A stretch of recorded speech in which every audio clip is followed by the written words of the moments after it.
أعوذ بالله من الشيطان الرجيم بسم الله الرحمن الرحيم أذن للذين يقاتلون بأنهم ظلموا وإن الله على نصرهم لقدير وقال الله تبارك وتعالى في موضع آخر يا أيها النبي حرض المؤمنين على القتال وقال الله تبارك وتعالى في موضع آخر وما لكم لا تقاتلون في سبيل الله والمستضعفين من الرجال والنساء والولدان الذين يقولون ربنا أخرجنا من هذه القرية الظالم أهلها واجعلنا من لدنك وليا واجعل لنا من لدنك نصيرا وقال النبي صلى الله عليه وسلم أن الجنة تحت ظلال السيوف وقال النبي صلى الله عليه وسلم أمرت أن أقاتل الناس حتى يقولوا لا إله إلا الله وقال النبي صلى الله عليه وسلم عليكم بالجهاد في سبيل الله وقال النبي صلى الله عليه وسلم إصابتان من أمتي أحرزهم الله من النار إصابة تغزو الهند وإصابة تكون عيسى ابن مريم أو كما قال عليه الصلاة والسلام اس وادی گل کا ہر ذرہ خورشید جہاں کہلاتے ہیں اس وادی گل کا ہر ذرہ خورشید جہاں کہلاتے ہیں جو رند یہاں سے اٹھا ہے وہ پیر بغا کہلاتے ہیں اس بزم جنوں کے دیوانے ہر راہ سے پہنچے یزدہ تک ہے عام ہمارے افسانے دیوار چمن سے زندہ تک 100 بار سوارا ہے ہم نے اس ملک کے گیسو برہم کو 100 بار سوارا ہے ہم نے اس ملک کے گیسو برہم کو یہ اہل جنوں بتلائیں گے کیا ہم نے دیا ہے عالم کو سرفروشی کی تمنا اب ہمارے دل میں ہے دیکھنا ہے زور کتنا بازوئے قاتل میں ہے خاموشی گفتگو ہے بے زباں ہے زباں میری خاموشی گفتگو ہے بے زباں ہے زباں میری چمن میں ہر طرف بکھری ہے داستاں میری محترم سامعین کرام ابھی میں نے آپ حضرات کے سامنے قرآن کریم کی چند آیات اور چند احادیث مبارک پیش کیا ہے قرآن کریم کی چند آیات جد و جہد یعنی جہاد فی سبیل اللہ اور احادیث مبارک جو میں نے انتخاب کیا ہے اس کا بھی تعلق جد و جہد یعنی جو ہے جہاد فی سبیل اللہ سے ہے اور میں حالات کو مد نظر رکھتے ہوئے جنگ آزادی میں علماء ہند کا کیا کردار رہا ہے اس عنوان کو سامنے رکھتے ہوئے چند قربانیوں کا تذکرہ کروں گا امید ہے کہ میں آپ کے سامنے تاریخ کی صحیح اوراق کو پلٹنے کی کوشش کرنا چاہ رہا ہوں کہ اللہ کرے مجھے بھی وہ اوراق صحیح سمجھ میں آ جائے اور آپ تمام حضرات کو تاریخ کی وہ جھلکیاں سمجھ میں آ جائے کہ آخر آزادی یوں ہی نہیں ملتی بلکہ آزادی کے لیے سنگھرش کرنا پڑتا ہے جد و جہد کرنا پڑتا ہے کوششیں کرنی پڑتی ہے تمام کوشش اور کارروائی کے بعد ہی آزادی ملتی ہے آزادی چھین کر لیا جاتا ہے آزادی جو ہے تحفے میں نہیں ملتی آزادی ہمیشہ جو ہے کاسے گداری کے طور پر نہیں ملتی اپنا حق چھین کر کے لینا پڑتا ہے اسی وقت وہ آزادی کہلاتا ہے مہاتما گاندھی نے کہا تھا کہ ہندوستان کے چپے چپے پر جب ایک شخص بھی اگر جو ہے اپنے آپ کو آزاد محسوس نہ کرے تو پھر یہ ہندوستان وہ آزادی ہندوستان نہیں ہے محترم سامعین اگر میں ہندوستان کی تاریخ کے اوراق کو پلٹنے کی کوشش کروں کہ آخر ہندوستان پر مسلمانوں کی 800 سالہ تاریخ کی جھلکیاں میں آپ کو دکھاؤں کیا شیر شاہ سوری سے لے کر تغلق گوری تک کے تمام خاندان کو دیکھوں یا احمد شاہ ابدالی سے لے کر خاندان مغلیہ کے تمام تاریخ کی جھلکوں کے ساتھ آپ کے سامنے رکھوں یقیناً یہ بات روز روشن کی طرح عیاں ہو جاتی ہے کہ ہندوستان میں 800 سالہ تاریخ مسلمانوں کا ایک بہترین تابناک اور روشن تاریخ رہا اس زمانے کو ہندوستان کا ایک سونے کا چڑیا کہا جاتا تھا ہر تاریخی عمارت ہر تاریخی بلڈنگ تمام چیزیں اسی زمانے کی جو ہے سنہرے حروف میں لکھنے کے قابل ہے اور تمام تاریخی اوراق میں یہ درج ہے کہ آخرکار یہ مسلمانوں نے حکومت جو ہندوستان کے سرزمین پر اپنے آپ کو فلاح اور بڑھا ہندوستان کو سنوارنے میں اور ہندوستان کی تعمیر اور ترقی میں سب سے زیادہ رول انہوں نے پلے کیا ہے مسلمانوں کی 800 سالہ تاریخ کو جب ہم دیکھتے ہیں تو اس سرزمین پر ہم کو ہمیشہ علماء، صلحاء، اصفیاء، اتقیاء اور رشی منی لوگ سب اتحاد اور اتفاق سے رہتا ہوا نظر آ رہا ہے۔ جب ہندوستان کی تاریخ کی چند اوراق اور جب ہم پیچھے پلٹتے ہیں، جب رشیا سے آنے والے آرین اور اسی طرح دوسرے اور جگہ سے آنے والے لوگ یہاں پر آ کر کے بود و باش کو اختیار کیا، یہاں کی آدیواسی زندگیوں کو انہوں نے اپنانا شروع کیا، یہاں کے کلچر و ثقافت میں وہ ڈھلتے چلے گئے۔ سب سے تاریخ کے اوراق میں سب سے پہلے بار مسلمان جب یہاں محمد بن قاسم کے شکل میں آیا، انہوں نے اپنے اخلاق اور کردار کو پھیلایا، انہوں نے سندھ کے راستے سے ہندوستان کی سرزمین پر آیا اور ہر قسم کے جو ہے خوشحالی کو انہوں نے لے کر کے آیا۔ اس کے بعد محمود غزنوی آتے ہیں، اس کے بعد جلال الدین خلجی آتے ہیں، اس کے بعد جلال الدین اکبر آتے ہیں، اسی طرح ہمایوں، بابر، جہانگیر، تمام شاہان اعظم آ جاتے ہیں۔ آخرکار ایک وقت ایسا بھی آتا ہے جو 1601 کے اندر پرتگال کا ایک انگریز واسکو ڈی گاما ہندوستان کے سرزمین پر بحری بیڑا کے ذریعے یہاں پر خیمہ ہوتا ہے۔ وہ آ کر کے یہاں کے تہذیب و ثقافت کو دیکھا، یہاں کے کلچر کو دیکھا، یہاں کے رہن سہن کو دیکھا، تمام چیزوں کو دیکھا اور یہاں کی خوشحالی کو دیکھا، یہاں کی کھیتی باڑی کو دیکھا، یہاں کی ہر طرح کے آب و ہوا کو دیکھا۔ واسکو ڈی گاما نے دیکھا یہاں پر ہر قسم کے لہلہاتے ہوئے پھول نظر آ رہے ہیں۔ جب ان پھولوں کو دیکھا، ان کی یہاں پر نظر پڑی، انہوں نے سب سے پہلے آ کر کے انہوں نے ایسٹ انڈیا کمپنی کی بنیاد رکھی اور بطور تاجر کی حیثیت سے یہاں آ کر کے سلطنت جہانگیری میں انہوں نے آ کر کے سب سے پہلے جو ہے خیمہ ہوا۔ جب یہ خیمہ ہونے کے بعد یہ Vasco da Gama East India Company کی بنیاد کی شاخائیں برانچز قائم کرنا شروع کیا۔ انہوں نے کلکتہ کی سرزمین سے شروع کیا، وہاں پر کرنے کے بعد ممبئی، مدراس، چنئی اور دہلی کے سرزمین پر انہوں نے جو ہے ایسٹ انڈیا کمپنی کی برانچز کھولنا شروع کیا۔ یہ کھولتا چلا گیا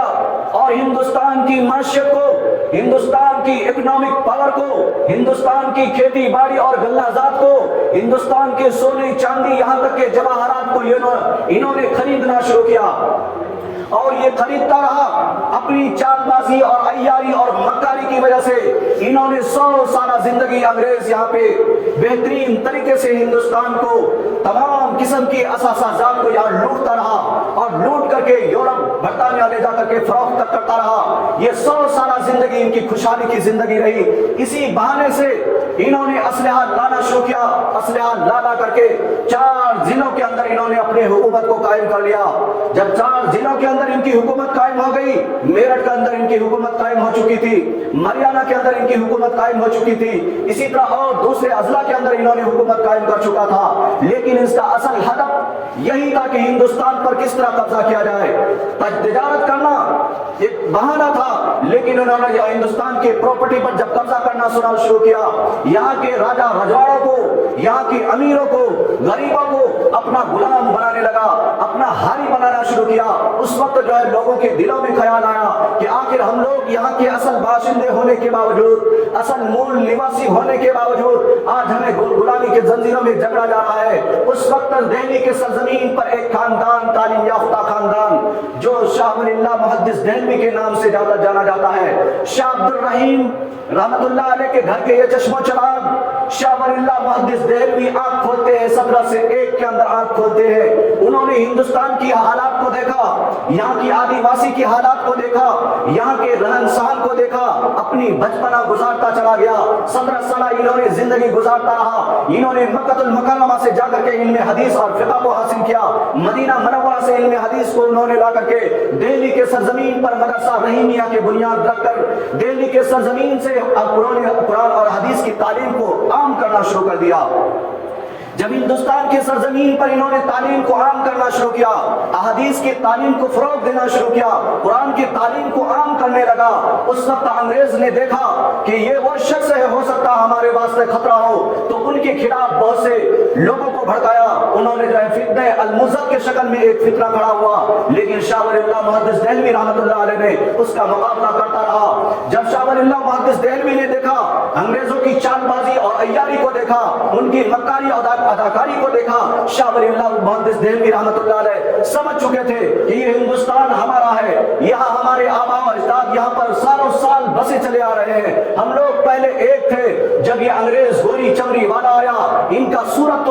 ہے لیکن اندر سے یہ بالکل سیاہ اور کالا بنا ہے، یہ ایک دوسرے کو لڑانے میں لگا ہوا ہے۔ اس وقت شاہ ولی اللہ محدث دہلوی رحمۃ اللہ علیہ مضامین لکھتے رہے، لٹریچر لکھتے رہے، کتابیں لکھتے رہے، فیوض حرمین جیسی کتاب لکھی انہوں نے، اور حجت اللہ البالغہ جیسی کتاب لکھی انہوں نے، بہت ساری تفہیمات الہیہ جیسی کتاب لکھی۔ لکھ دینے کے بعد تمام کتابوں میں انہوں نے اسلامک نظام انہوں نے پیش کیا، معاشی نظام انہوں نے پیش کیا۔ آج میں کہہ سکتا ہوں شاہ ولی اللہ محدث دہلوی وہ واحد شخص ہے جنہوں نے اکنامک پاور کو، اسلامی معاشیاتی نظام کو سب سے بہترین طریقے سے حجت اللہ البالغہ میں انہوں نے پیش کیا۔ اسی کتاب کو انگریز نے لے جا کر، لینن اور مارکس نے لے جا کر کے اپنی اللہ کا نام انہوں نے نکالا، شاہ ولی اللہ محدث دہلوی کے نام کو انہوں نے نکالا، اور اسلام کی جو اصطلاحات تھے اس ساری چیز کو نکال کر کے انہوں نے پیش کیا۔ آج پوری دنیا لینن اور مارکس کو جانتی ہے لیکن شاہ ولی اللہ محدث دہلوی رحمۃ اللہ علیہ کو بھلا چکے ہیں۔ یہ واحد اسلامی شخص ہے جنہوں نے احادیث کی تعلیم کو ہندوستان میں سب سے زیادہ فروغ دینے میں انہی کا رول ہے۔ ہم سب کی سند، ہم سب کی سلسلۃ الذہب، ہم سب جو ایک شجرہ سے لگے ہوئے ہیں وہ شاہ ولی اللہ محدث دہلوی کے شجرے سے لگے ہوئے ہیں۔ ہم سب کی بخاری کی سند، مسلم کی سند، ترمذی کی سند اور تمام صحاح کی سند، یہاں تک کہ موطا مالک، موطا امام محمد، تمام احادیث کی سند جو پہنچتی ہے شاہ ولی اللہ محدث دہلوی کے تک پہنچتی ہے۔ تو یہ واحد شخص ہے جنہوں نے انگریز کی نیند کو حرام کر چکا تھا۔ آخرکار 1772 کے اندر شاہ ولی اللہ اس دنیا سے چلے جاتے ہیں، اور لیکن شاہ ولی اللہ محدث دہلوی رحمۃ اللہ علیہ اپنے پیچھے جو چھوڑتے ہیں، 4 بیٹے کو انہوں نے چھوڑا۔ شاہ عبدالعزیز محدث دہلوی رحمۃ اللہ علیہ کو انہوں نے چھوڑا، شاہ عبدالقادر کو چھوڑا، شاہ رفیع الدین کو چھوڑا، شاہ عبدالغنی کو چھوڑا۔ یہ 4 بچے کو چھوڑتے ہیں، ہر بچہ ہر میدان کا شہسوار نظر آتا ہے۔ اور 1772 کے اندر جب شاہ ولی اللہ محدث دہلوی اس دنیا سے چلے جاتے ہیں، اس کے بعد 1772 میں بڑا بیٹا شاہ عبدالعزیز محدث دہلوی اس مسند پر بیٹھتے ہیں، اس تخت پر بیٹھتے ہیں۔ جو طرف جو ہے انگریزوں کا یلغار دیکھ رہے تھے اور سن رہے تھے، سارا خطہ جو ہے دارالحرب بن چکا تھا۔ اس وقت شاہ ولی اللہ محدث دہلوی کا یہ فرزند شاہ عبدالعزیز محدث دہلوی نے سب سے پہلے کفر کا فتویٰ جاری کیا اور ہندوستان کو دارالحرب انہوں نے کہا۔ جب دارالحرب کہنے لگا اس وقت یہ فتوے کی چرچ عام ہونا شروع ہوا۔ آج تو فتووں کا مذاق اڑایا جاتا، لیکن وہ زمانہ تھا جب شاہ ولی اللہ محدث دہلوی نے جب یہ فتویٰ جاری کیا کہ لوگوں ہندوستان دارالحرب بن چکا ہے، یہاں پر ہر طریقے سے اب جو ہے ان لوگوں کے اوپر جہاد کرنا فرض ہو چکا، تمام مسلمانوں کے اوپر جہاد فرض ہو چکا ہے۔ اس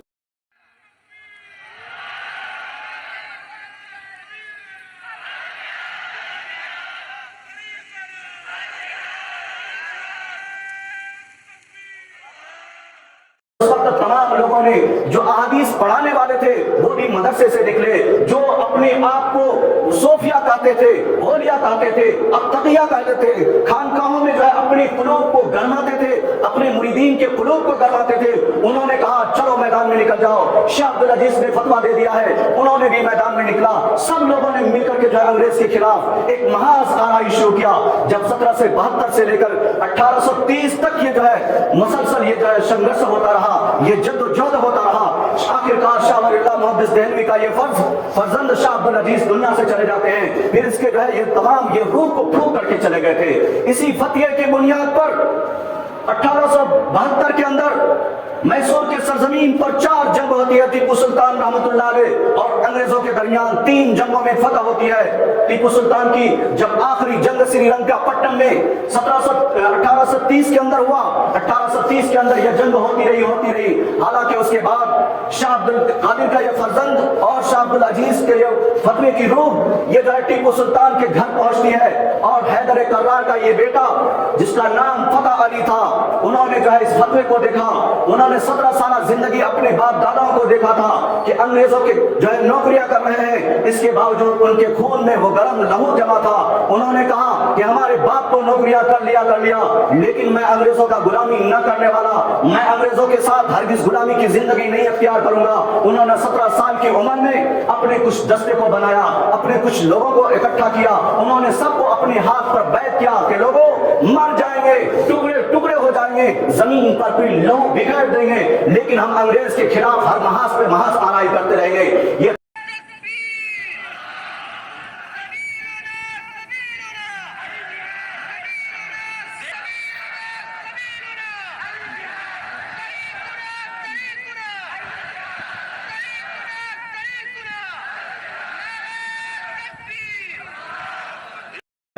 سالہ نوجوان ٹیپو سلطان فتح علی خان جب سریلنکا پٹنم میں انگریزوں سے لڑتے جا رہے ہیں 3 جگہ انہوں نے محاذ حاصل کرنے کے بعد فتح یابی ہوئی، انگریزوں کی نیند حرام ہو چکی تھی۔ ادھر میرٹھ کے اندر بھی جو ولولے مچلنا شروع ہو گیا تھا، دہلی کے اندر ہر طریقے کے فتنہ اور فساد برپا تھا۔ ادھر جو ہے میسور کی سرزمین پر یہ جو ہے اکیلا لڑنے والا یہ فتح علی خان لڑتا رہا، اپنے آپ کو جو ہے کھپاتا رہا۔ اس وقت ٹیپو سلطان رحمت اللہ علیہ جب لڑ کر کے انگریزوں کو انہوں نے کیا، انگریز نے کہا کہ ٹیپو سلطان تم میسور کی سرزمین کیا، تم کرناٹک سے لے کر کے مالابار تک یہ ساری زمین ساری خطہ میں تمہیں عطا کروں گا، تم اس چیز سے باز آ جاؤ۔ ٹیپو سلطان نے کہا کہ میں ایسا نہیں کر سکتا، میں ہرگز ایسا نہیں کروں گا کہ میں اپنے آپ کو آزادی کی توق میں اپنے گلے سے نہیں اتار سکتا، غلامی کی توق اپنے گلے میں ڈالنا نہیں چاہتا۔ اس وقت فتح علی خان یہ ٹیپو سلطان رحمت اللہ علیہ نے کہا تھا کہ ہرگز نہیں ہو سکتا۔ جب انگریزوں نے دیکھا کہ ٹیپو سلطان بالکل ماننے والا نہیں ہے، اور انہوں نے پھر ان کے جو ہے دوسرے لوگوں کو کہا کہ لوگوں اگر تم جو ہے ٹیپو سلطان کو سمجھا لو تو ہو سکتا ہے ہم میں تم میں جو ہے اتحاد ہو جائے، ہم میں تم میں ایک ڈیلیگیشن سے ہو جائے، ہم تم ایک مل کر کے جو ہے رہ سکتے ہیں۔ اس وقت ٹیپو سلطان کے رہنماؤں نے کہا کہ ہم تم بالکل ایک ساتھ نہیں رہ سکتے۔ آخرکار انگریز کی عیاری اور مکاری اور اداکاری کی وجہ سے انہوں نے ٹیپو سلطان رحمت اللہ علیہ کے ایک وزیر کو خریدتے ہیں، اور میر صادق کے نام سے وہ وزیر کو خریدا جاتا اور 950 مربع میٹر زمین کے لالچ دیا جاتا۔ آخر اس لالچ میں سری لنکا پٹنم میں عین جنگ کے محاذ پر محاذ آرائی کرتے کرتے ٹیپو سلطان رحمت اللہ علیہ شہید ہو جاتے ہیں، اور یہ وہ میر صادق جو اپنے آپ کو ٹیپو سلطان کے فوج سے الگ کر لیتے ہیں، اور یہ 1700 تقریباً جو ہے 92 کے اندر ٹیپو سلطان رحمت اللہ علیہ شہید ہو جاتے ہیں۔ آخر یہ اپنے آپ کے آستین کے سانپ کی وجہ سے یہ شیر بہادر ٹیپو سلطان اس دنیا سے چلے جاتے ہیں۔ انہوں نے انگریز سے کہا تھا کہ اے لوگوں، اے انگریز گوری چمڑی والو، یاد رکھو کہ ہندوستان کے سرزمین پر جب تک میں ہوں تم حکومت قائم نہیں کر سکتے۔ میرا نظریہ ہے کہ اللہ اوپر والا ہے، نیچے محمد رسول اللہ کے قانون کو چلے گا۔ انہوں نے ایک کتاب لکھی فتح المجاہدین کے نام سے، وہ کتاب کو انگریزوں نے لے جا کر کے جو ہے اپنے جو ہے برٹش گورنمنٹ کے پاس لے گیا، وہاں جا کے ان کے ڈیزائن کو دیکھا، سب سے پہلا میزائل مین اگر کوئی ہے تو وہ ٹیپو سلطان رحمت اللہ علیہ ہے۔ شاہ جو ہے مولانا حسین احمد مدنی رحمت اللہ علیہ اپنی سوانح حیات میں لکھتے ہیں کہ ٹیپو سلطان رحمت اللہ علیہ وقت کا قطب تھا۔ لوگوں نے آج ایسا تاریخ کے اندر ستم ظریفی کیا ہے کہ ان کی شخصیت کو ایسا مسمار کر کے رکھ دیا۔ وہ ایسا شخص ہے جو ساری زندگی اپنے داڑھی پر کبھی استورا نہ پھرایا ہو، لیکن آج ساری اسکولی کتاب میں دیکھا جائے تو ان کی داڑھی صاف کر کے رکھ دیا گیا ہے۔ مولانا حسین احمد مدنی رحمت اللہ علیہ فرماتے ہیں جب ٹیپو سلطان رحمت اللہ علیہ سری لنکا پٹنم میں جب مسجد کی بنیاد رکھی، انہوں نے کہا تھا کیا ہے کوئی شخص ایسا ہو جو کسی کی 5 وقتہ نماز کبھی قضا نہ ہوئی ہو، وہ اس مسجد کو افتتاح کرے گا، وہی اس مسجد کی ادگھاٹن کرے گا، وہی اس مسجد کی جو ہے اوپننگ کرے گا۔ اس وقت سارے علماء خاموش تھے، محدثین خاموش تھے، اتقیاء خاموش تھے، صلحاء خاموش تھے۔ آخرکار وہ فرزند ٹیپو سلطان اٹھتے ہیں اور کہتے ہیں کہ لوگوں، جب سے میں بالغ ہوا ہوں تب سے جو ہے آج تک 5 وقت میری نماز قضا نہیں ہوئی ہو۔ اندازہ کر سکتے ہیں اتنا بڑا اللہ کا ولی، لیکن لوگوں نے ان کے ساتھ کیا معاملہ کیا۔ یہ ہندوستان کا وہ شیر ٹیپو سلطان رحمت اللہ علیہ آخرکار 1792 کے اندر جو ہے یہ دنیا سے چلے جاتے ہیں۔ انہوں نے کہا تھا کہ شیر کی 1 دن کی زندگی گیدڑ کی 1000 سالہ زندگی سے بہتر ہے۔ یہ تاریخی الفاظ لکھے ہوئے ہیں۔ آخرکار 1792 کے اندر ادھر جو ہے سری لنکا پٹنم پہ ٹیپو سلطان شہید ہو جاتے ہیں۔ ادھر پلاسی کی جنگ شروع ہو جاتی ہے۔ نواب سراج الدولہ 1872 میں یہ بھی جنگ شروع کرتے ہیں، اور یہ جنگ پلاسی کے مقام پر، اور یہاں پر بھی نواب سراج الدولہ کو جو ہے انگریزوں نے ہر طریقے سے جو ہر حربے استعمال کرنا شروع کیا، لیکن نواب سراج الدولہ وہاں پر بھی کام نہ آیا تو وہاں پر ایک شخص میر جعفر کو خریدا گیا۔ پھر وہاں پر عین لڑائی کے موقع پر میر جعفر نے ان کے ساتھ چھوڑا اور وہاں پر سراج الدولہ کو جو ہے شہید کر دیا گیا۔ یہ دونوں طرف جو ہمارے مسلم بہترین رہنما تھے،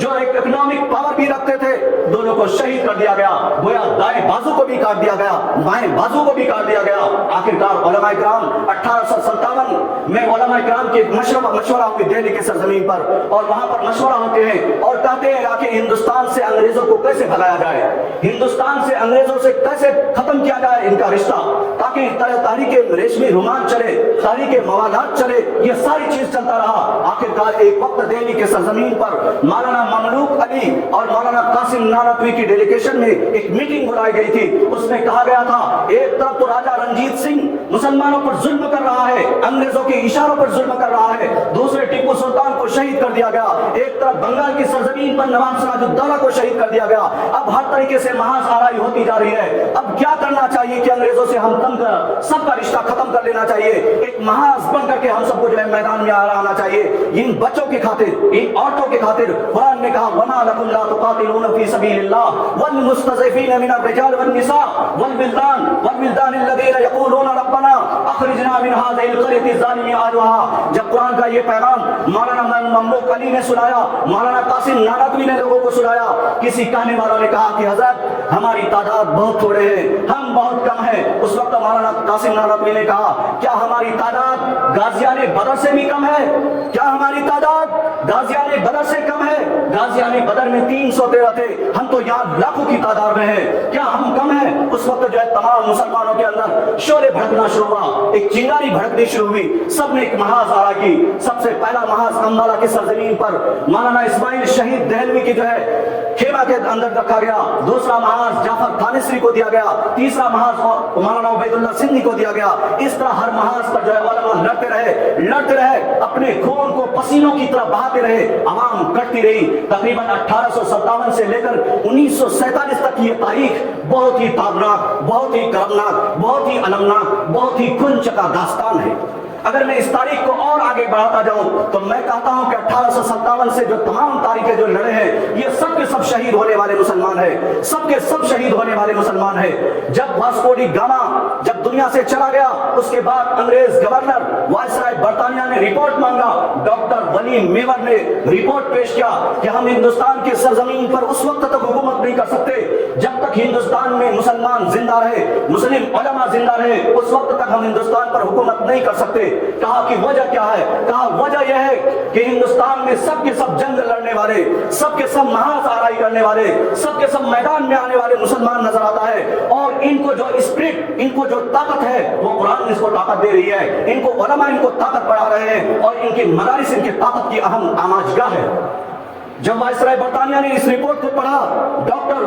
میور ولیم کے اس تاریخی جملے کو انہوں نے دیکھا، کہا کہ دیکھو اگر ہندوستان میں تم اگر حکومت کرنا چاہتے ہو تو یاد رکھو سب سے پہلے ہندوستان کے علماء کو قتل کر دیا جائے، ان کے مدارس پر بلڈوزر چلا دیا جائے، اور ان کے قرآن کے نسخے کو جلا کر نظر آتش کر دیا جائے۔